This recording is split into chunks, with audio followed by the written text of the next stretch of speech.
কেউ এত সাজুগুজু করে? ভিডিও অন করে দিয়েছি কিন্তু।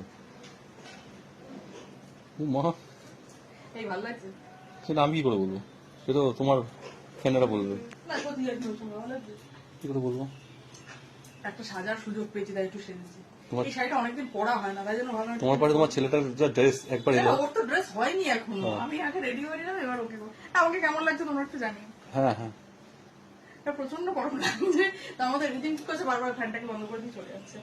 তো যাই হোক, এই শাড়ির কালারটা একটু ডিপ, আমি জানি না আমাকে কেমন লাগছে। আর হচ্ছে তোমার মারাত্মক গরম লাগছে, কিন্তু তার মধ্যে সাজ আমি ছাড়িনি, কারণ এই ভিডিও করবো দেখে একটুখানি সেজেছি।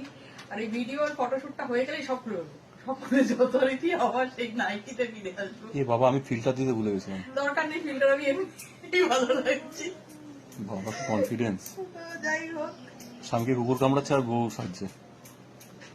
স্বামীকে কুকুরে কামড়িয়েছে, জামাই ষষ্ঠীর আগের দিন উপহার কি এই যে একটা ভিডিও একটু আগে সকালবেলা ছেড়েছিলাম, তোমরা দেখেছো, যে ও আমার বাবা মাকে উপহার স্বরূপ বুক ভরা ভালোবাসা 16 বছর ধরে দিয়ে আসছে। কুত্তা কামড়েছে। এত ডায়লগ মেরেছে, দিতে যায় না কিছু, সেই কারণে ওকে কুকুরে কামড়িয়েছে রাত্রিবেলা।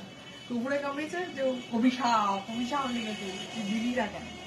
সে যাই হোক, ঘটার কথা কম বলাই ভালো।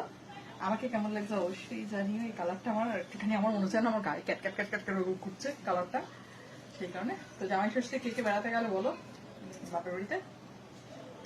আমি আর বেশি বক বক করতে পারছি না, আমি এখন বেরোবো।